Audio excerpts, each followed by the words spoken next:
Well, hello and welcome everybody back to the Ashley Beeman Show. Today, I'm excited because I met a friend at the Real Coaches Summit, and after we had followed each other for a little bit on social media, I just knew I had to bring her on the podcast. Today, I am joined by Mary. She's a certified nutrition coach, personal trainer, and health mindset mentor. She's not only helping women transform their bodies, but also guiding them to shift their mindset around food, fitness, and what truly means to find balance. And she's also doing this while navigating life as a mom and a stepmom. Her mission is to help women ditch extremes and build a lifestyle that actually works for them, not against them. And I have to say, I absolutely love in her stories how she reminds women that Diet Coke is not poison. So that was like the main part of why I wanted to bring her on. Welcome to the podcast. Thank you so much for having me. I'm so excited to be here. So tell the audience a little bit about like how you got started with coaching and kind of just like your journey here. It happened after COVID. So I had my daughter at the height of COVID, literally May 2020. So it was really after that and just being scared of what a virus like COVID could do to your body if you weren't healthy. I mean, I know it affected people that were fit and everything, but it really affected people that were not in the best shape of their lives, right? And so it scared me to a point where okay, I need to I need to do something. And I went the really restrictive route because I didn't know. Like I've done previously in all the years. I've done all sorts of fad diets. Um, but as we talk about motherhood, my daughter is right here coming Okay. down for a snack. Do you need help, sweetie? Hannah out. And then I have a puppy too. So That's okay. That's what do how you we need? roll. What do you need, my love? Just your water? Okay. She has a princess crown and full makeup. I love it. So anyhow, so I went a really extreme route and I got down to my goal weight, right? And I was like, but that's not what I envisioned that I would look like at my goal weight. But I'm supposed to be happy at this weight. And so a friend of mine mentioned, well, I know a macro coach. And I was like, well, what's macros? And so I contacted her, and that just kind of opened my eyes to nutrition, into strength training. And I just became obsessed and I had to learn everything about it. And so I dived in. And then knowing my own personal history, like tons of women don't know what to do. Tons of women still look at the weight on the scale thinking, well, if I was this number, I'm going to be super happy. And what they don't realize is the body composition that they want really is probably going to weigh more than what they think that they should weigh on the scale. So that's kind of how everything got started. I love that so much. And I also love that like going from the restrictive dieting, like diet culture world to like macros and lifting, like really opens up a space to freedom. And I feel like a lot of Oh, people yeah. have resistance around even like tracking calories or starting to lift weights because of the things that we have been fed from diet culture. I don't know if you find the same thing. Oh, 100%. Like there's such a big misconception with lifting weights. And I actually just filmed a reel. Like you think you're going to get bulky. Like immediately you pick up a weight, you're like, I'm going to look like a man. And like you have to try so hard for years and years and years to have that kind of muscle. And then like being aware of your food and weighing your food. There's such a stigma to that. And I think that there's a lot of negativity around it. I did a post last year that unintentionally went viral Uh-huh. because of it showed me weighing my food. Um, and I got so much hate from it. And like, you have an eating disorder. And that's, just so much. And it kind of really opened my eyes to, wow, okay, I didn't realize that so many people still have this negative association with being aware of what they're eating. And there's always that fine line of intent of whether something is disordered or not. So, yeah, I see it all the time. I still see it all over social media, just I'm sure like you do too. I have friends that still talk, about, well, I exercised this morning, so I should be able to eat this. I earned it. And so it's just, I think, so ingrained in our minds from everything that we see on the media and online, and we see celebrities and they have, these perfect bodies. And it's just, I think, just accumulation of a lot of things. Yeah, for sure. And I like how you talk about like macro tracking about being it's just bringing awareness. It's not necessarily a means to an end, like, oh, we're just trying to get as small as possible and like be obsessive over it. In fact, one of my favorite reels that you made recently was where you were talking about how tracking for some people is great and tracking for other people could be obsessive. And how do you kind of like work with people and find a true balance for them when it comes to those things? So I think that a lot of people feel that like nutrition has to be done one way. And it really doesn't. It really does depend on the person. And it also depends on their past traumas, like what they've dealt with or what they've seen maybe in their house. Probably a parent maybe talking badly about their bodies or badly about the food scale or whatnot. So I kind of just, I have a really in-depth assessment form. And on that goes into, have you ever had an eating disorder? Have you ever had disordered eating? And if they have, then maybe we not focus so much on the weight of the food, because seeing that number just like a body weight scale can be really triggering to some people. And so maybe we focus on what kinds of food are you putting on your plate.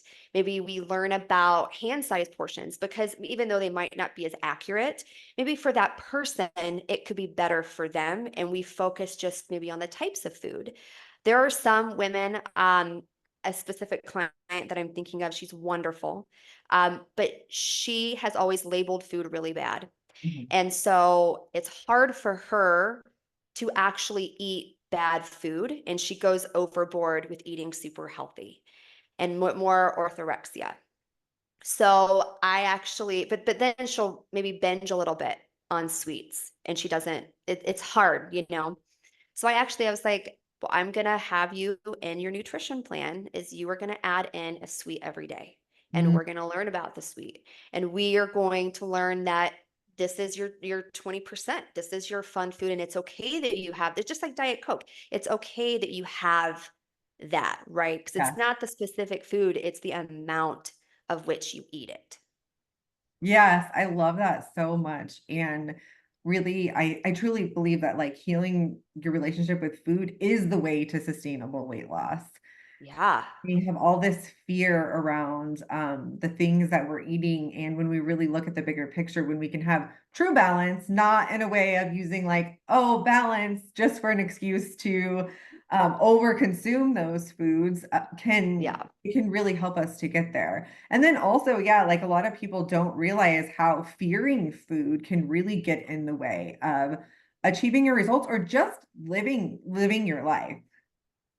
It really can. And then you feel restrictive and maybe anxiety going to a restaurant or going to fun places like Disneyland, and you see all Yeah. these treats, and it can, like, you feel like you're being bad, and then there's just so much emotion attached to it that I think that maybe a lot of people don't realize can be attached to food.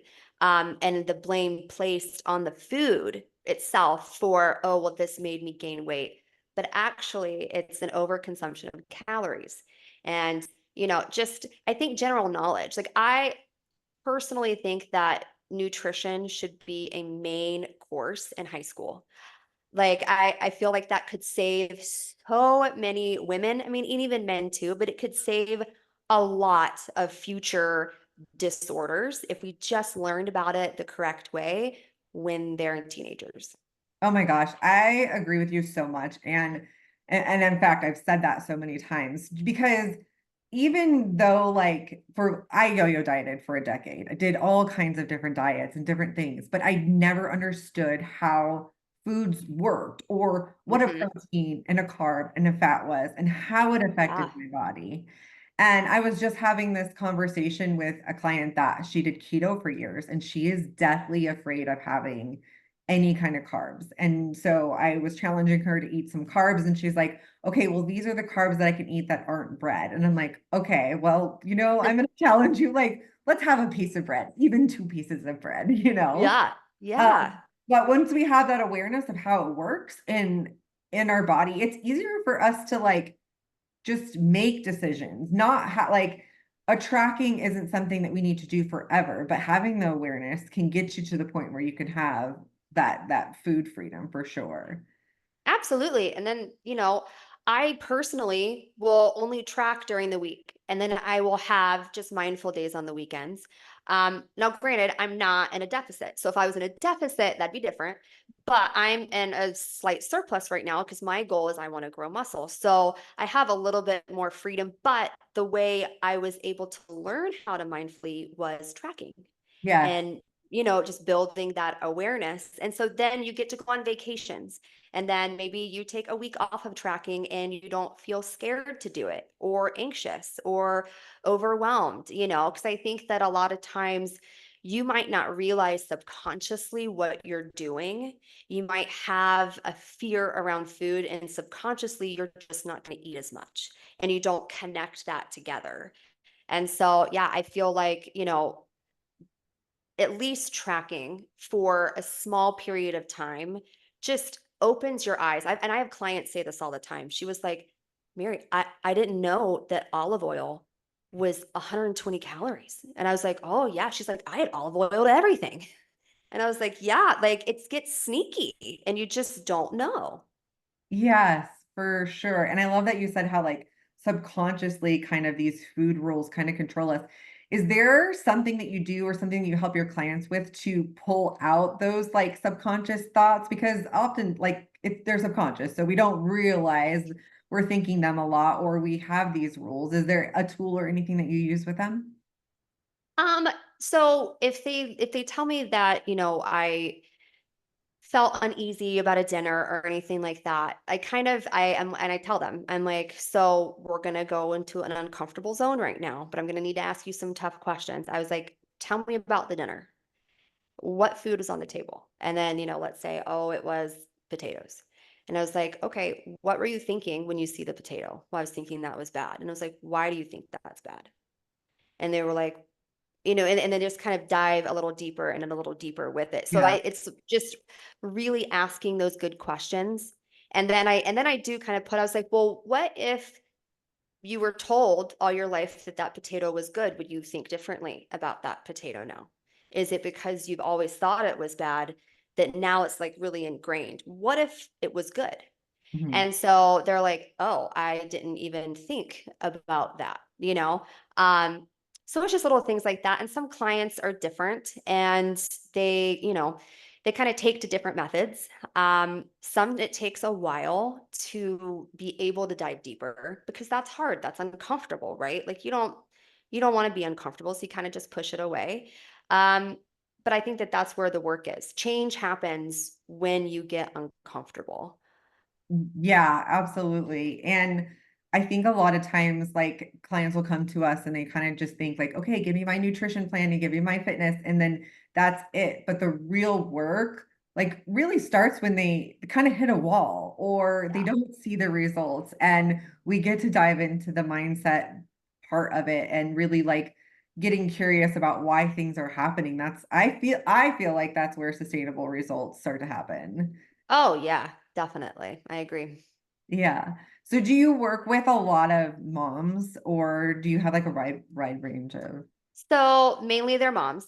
okay. I do work with some women that are postmenopausal, but mostly they're moms in their 30s and 40s. So, they've all had, I mean, and even the postmenopausal women, they've all had a long history of diet culture. So I think a big part of, like you said, clients just expect us, oh, here's your numbers and this is what you do. But really, you have to kind of undo a little bit of what they've learned in the past, and it's that deeper work. So I find that a lot of times it's more, I like to do like the educational side of, like this is what a carb does. And when you eat a carb, it's supposed to draw water. You are supposed to see a little bit of a fluctuation on the scale. That's water weight. Like, and especially surrounding the scale too, of, oh, I stepped on the scale and I gained 2 pounds this morning. I'm like, You did not gain 2 pounds. That's all water, I promise you. And I think that's one of the hardest things Yeah, is them just kind of learning about like, oh, okay, so I didn't just gain fat. Like this is it's just water retention, and kind of like diets like keto or like carnivore, right? Women are like, I lost 20 pounds, right away. And it's like a lot of that was water. You've depleted it in a sense. So I think a lot of it is just education too, is super important. for sure. And I love that you work with both sets of women. I definitely same thing with me. Do you find that their struggles are similar, like the postmenopausal women compared to the other, like the newer moms, if you will? I feel like the postmenopausal women have a harder time with the strength training part.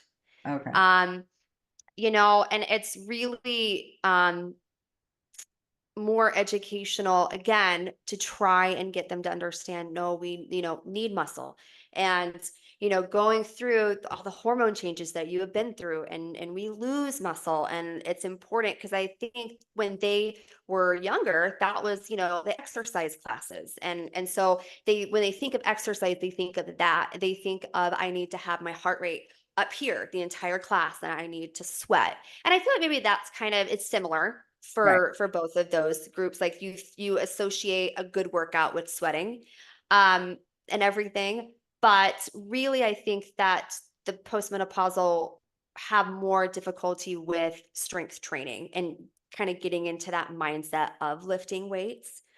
But then they notice, I had a client, she was like, I went on a plane ride and I was able to lift my carry-on above my head and no help. And then, I had another one who went overseas. She's like, I had balance and I could walk all day. And I'm like, these are the things that you see with that. And I want you to be able to get up off the floor with your grandkids and Mhm. you don't need help, or get up out of a chair and you don't need to push off with your hands. Like these are really the goals that we have. So yeah, to answer your question, I think that really it's the lifting weights part that I see. Yeah, I have to agree with that too. And even myself for the longest time, I'm like, I can't lift heavy because I'm Yep. gonna get bulky. And now I've been Yep. trying to get bulky for the past 4 years. Yeah, right? Like now we're like, I want to get bulky. Like, yeah, because that's the shape, and you see, I want to be toned. And I think, there's still a big misconception about the word toned, and I'm sure that you see it. And really it is, it's just muscle that you could see. Like, and Yeah. so yeah, it's trying to get bulky. I'm Yeah. trying. For sure. One of the things that comes up for me a lot is my clients like wanting these results super freaking fast and really helping that. Like, how do you help them to kind of lean into the journey? Because I know sometimes it takes people almost 3 months to start like really starting to see results because they need those 3 months to build these habits and rewire the way that they're looking at things. Oh yeah. Like same. Like I think that one component is, I think that everybody wants to change everything at once. And so Yes. now you have all of these changes, like, oh, I'm completely changed my nutrition and I'm lifting weights and I'm walking the 10,000 steps and I'm doing all this, which is great. That's wonderful. But what I find ends up happening is then the balls start to drop a little bit, and they're not able to keep up with it, and then they start to feel really defeated, like they can't do it.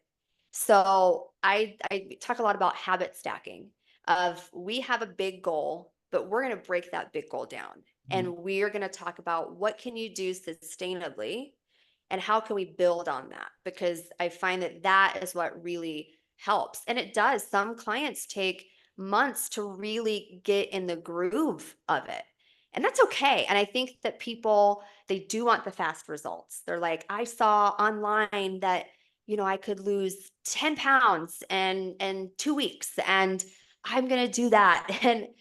And I'm like, well, you could, but I feel like that'd be miserable to do it that way. And you wouldn't really learn anything along the way. Um, so yeah, it's the fast results that you see in the videos. I'm gonna get a snatched waist, or this exercise will snatch your waist. And I feel like that too, like that's kind of a different topic, but that people see that and they think, because I actually heard a mom the other night, and she was like, I saw this exercise online that if I do it 3 times a day, I'm going to get rid of my cellulite. And I was like, and I just kind of keep quiet. Like, I don't, I'm just like, Yeah. okay. Like, I don't want to be like, well, um, but it's so prevalent out there of do this quick fix and then you're going to be all better. And that's where the mindset works come in, because a lot of times you don't work on your mindset in regards to your health and Yeah. what the journey is supposed to be like. And then you end up kind of failing each time. And then you start yo-yoing, and then you don't give it enough time to see results. Like, well, that didn't work for me. It's Mhm. like, well, you need to give it some time. Yeah, I agree with that 100%. And it's frustrating because those types of things on social media get the attention. Oh And yeah. when we're talking about sustainable results and long-term consistency and nuance, because it really like everybody's life is different, everybody's body is different. And in order for us as coaches to find what's going to work best for you, like we need some time with you. We need to be able Yeah. to see how things are working, not just with, what you're eating and the workouts that you're doing, but the way that you're responding to what we're giving you as well. Um, Yeah. and I just wish that would get more attention. I know. I do too. I do too. And a lot of it is people, I think, go to Instagram pages that have hundreds and thousands of followers. And so they see that number, they're like, oh, well, they have a big following. So they know what they're talking about. And so then they kind of just they follow what they're doing. But I don't know. I feel like that's a bummer, because really it's like the smaller accounts like that we're trying so hard. But I do think that there is, even just being at the Real Coaches Summit, I think there is a big Yes. group of us that are working towards that and really helping to people to make those changes. So, what is a couple ways that like what are some advice that you have for like moms who are struggling to prioritize themselves? I would say um learning flexibility and setting timers. So I find that, especially if like you're a stay-at-home mom, so I'm a stay-at-home mom. Um, a lot of times we put ourselves on the back burner, like like you're a mom, we're like, no, we need to take care of everybody else first, and then we come last. And a phrase that I like is like, you can't fill everybody else's cup if yours is empty. You have to fill your cup too. And that could be all sorts of things. And I think that when women start their health journey, they kind of get an idea that it has to be perfect and they have to do all the things to fill their cup. And so, really, what I focus on is like, let's just choose one thing and let's prioritize that. And that can change.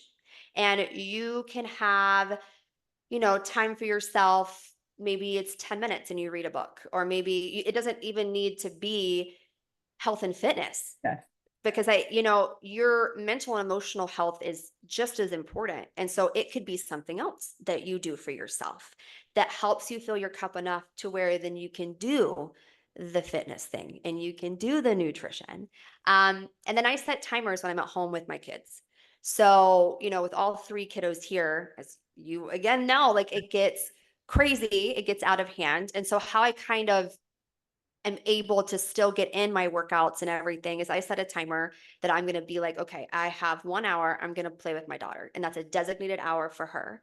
And then she knows that. I mean, we've already talked about the timer. So then after that, maybe she gets to watch a movie and I'm going to go lift weights. And then I'm going to set a timer and we're going to go outside. It's just finding little things that work for you. Um, but realizing that it doesn't need to be perfect. I think that that's the big thing is I think a lot of people, and I used to as well, that you have to be perfect Mhm. for any of this to succeed. And actually, you don't, because if you're perfect, you never learn anything. There's no learning lesson in it. So I always tell my clients, I was like, I actually don't want you to be perfect at Yeah. all. Like, I don't want you to be perfect. I don't expect you to be perfect. Please don't try to be perfect. This is not about that. So, yeah. I love that so much. And I always say, I think health is like all encompassing. So it includes our mind, our body, and our soul. And I had stepped out of, I was in the wellness industry for like 10 years and I stepped out because it got messy and I Yeah. had to find my way and that sort of thing. And what kept like calling me back was when I finally lost 60 pounds sustainably is it wasn't necessarily about the weight loss, but it was like the transformation that I had with my relationship to myself. Yes. And when people can start to release that perfection, like you were talking about, and you can really start to build this trust within yourself, it allows you to keep going and it allows you to make these habits really solidified in your life. And on top of that, showing your kids that you're taking care of yourself, I think is so, so important. Oh yeah, and I think that that really models to them. You don't even have to like verbally say anything. They could just see, no, this is mommy's time and she's gonna go lift weights or or nope, she's gonna go for a walk. And my daughter, my 5-year-old will come in and because I help train my two older step kiddos, they race competitively for BMX. So I help with their strength training throughout the week. And so my 5-year-old will come in and be like, I want to do it too. So she has little 2-pound weights and she's doing it and she's doing her exercising and everything. Um, but I think it shows them you could do hard things too. Yeah. Like you can really do hard things. Cause I was lifting weights, I was pushing myself. I upped a weight for a deadlift and my stepdaughter was looking at me and I didn't notice it really until after. And she was kind of like just staring at me. And I was like, what? She's like, that was really hard what you did. And I was like, yeah. And she was like, why do you do it? And I'm like, to challenge myself. I can do hard things. And she was like, oh, okay. And then I noticed the next exercise she did, she's like, I'm gonna try a heavier weight. And I was like, okay, let's challenge ourselves. Let's try a heavier weight. So it's cool to kind of see it come full circle a little bit like that. Yes. Oh, I love that so much. And that relates to so many things because when we challenge ourselves to actually do hard things, when hard things come at us in life, it Yeah. allows us to, react or take care of that or tackle those things in such a different way. At least that's what I have found for sure. Oh yeah, I think it translates into anything you could do. Like just a difficult maybe relationship situation or something at work, like you can handle hard things, Yeah. like you can get through it, and that's the most important time to show up is when it's hard, because I think that people are like, oh, it's just too hard, and they can go back to where they're comfortable, and I 100% get that feeling, because you can go back to where, like, no, this is my safe zone. But again, like I said earlier, but that's not where change happens. And Mhm. so if you just push through the hard thing, you will get to the other side. You will do it and you're going to feel a whole lot better about yourself that you did it, right? Like yeah, I did that. I can do something hard. Yeah. I love that. I love too, like when my clients will come to me and they'll be like, oh, I'm having like such bad body image, or I feel X, Y, and Z, whatever way. And I'm like, you know what? Let's celebrate this because this is really a great opportunity for you to grow that relationship and to shift these. Yeah. And if we don't have these feelings, we can't really, work through them and grow those types of um relationships that we have with our body and food and all of those things. Oh, I love that. I love how you word that to your client, because I think it's so important, because bad body image days happen. Like I get them, right? Like it happens.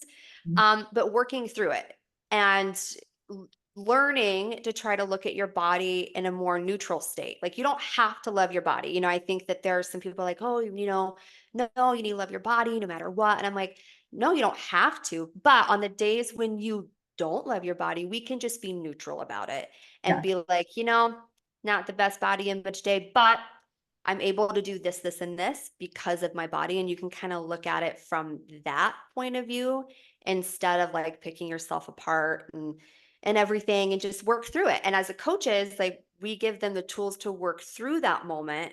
So then they do get on the other side. And maybe the next day they're feeling really good about their body. Right. And then those days that they feel bad, maybe if they start to become less and less, to where it only happens once in a while. But I think that that's important that we touch on that too with clients about bad body image, especially women. I'm sure that men still have body image issues, but I find that women really beat themselves up over how they look and how they think other people Yeah, perceive their bodies. for sure. I love that so much. So one of my other questions is what's one thing that your clients think that they need, but they actually don't? My constant help. So I think that like they think that now granted I check in on them regularly, Yeah, but I think that they think they need that and that they can't do it without them. So what I do is with my clients that have been with me for a little bit, I'll start backing off a little bit of how much they need me during the week until they're like, I can do this. And then we start to graduate of, okay, would you like to get into maintenance and we're gonna see how you do on your own? Because the goal as a coach is that you don't need me forever, because then I feel like you don't learn anything. You don't learn autonomy. So, really being able to work through things on your own is super important. And I'm still there for my clients, but I think the big thing is that they can do it and then having them realize that wow, I can do this. I worked through this problem by myself and I can do it. yeah, that is such a like a breath of fresh air because I don't like to create codependent coaching relationships either.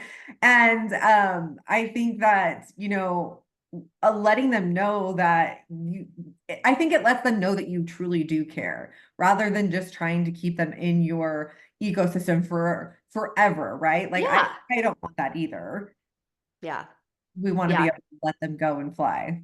I know, and even though it's sad, I'm like, "Oh, like, I'll miss talking with you, I'll miss, hearing about how your life goes." I'm like, "But no, like, I think as a coach, it's really oh god, how do I word this? It's like, well, I guess I'll just say it's beautiful to see Yeah. somebody work hard and learn as much as they can and feel the confidence to be able to do it on their own and to stick with it and everything like that. I think it's just it's something beautiful to see when a woman knows her worth, knows that she can do hard things, doesn't tie her body to numbers or what her size clothes are, taking care of herself, and that she no longer needs me. And I'm like, that's great, like that's awesome. Like it's sad, but I'm like, yeah, you don't need me, you're good. Oh, that is so great. Oh, I love everything that you have said so far. So just kind of wrapping it up, I'm curious, is there anything exciting happening in your world recently? I think I know Yes. So, that. um, I am very lucky and I'm excited to join the Nicole Ferrier Fitness. So I'm going to be a coach with her company. Um, I love Nicole. Like if your followers don't know who she is, like she's a bodybuilder. And she just has such a way with explaining Yeah. how things work in your body, but she also focuses on relationship with food and relationship with the scale. We very much align with that, and I'm so grateful. So I'm excited. I'm excited to join her team and to learn from her. I think like the first time I ever noticed Nicole, I came across a post of hers, I think over a year ago. And what really hooked me is that she was talking about activity trackers and how we put so much importance on them. But really, the science behind it and how that's not what you're supposed to do is focus so much on how many calories burned and everything like that. And I just love how she explained things. And so, just that. And I started following her more. And then she came across one of my posts and it just kind of organically happened. So yeah, I'm super excited. We're going to launch that this week. So yeah, Well, congratulations. I'm excited thank for you. you. I know it'll be announced when this episode comes out. Yes. I just wanted to say thank you so much for coming on the podcast. Can you tell people how they can reach you? I'll also drop everything in the show notes below too. So you can reach me via my Instagram, which is at Mary Kuettel. I think it's like underscore fitness. And then my email is coachmarynff@gmail.com. And if there's anything that we have left out, is there one piece of advice that you would give to anybody who was starting on their health and fitness journey? Do it scared. Don't wait until you feel ready because you're never going to feel ready to do it. So do it scared, do it tired, just do it. Just start. And it doesn't need to be big. It doesn't need to be a big thing. It could be you went for a walk. Just do it. Awesome. Thank you so much. Thank you so much.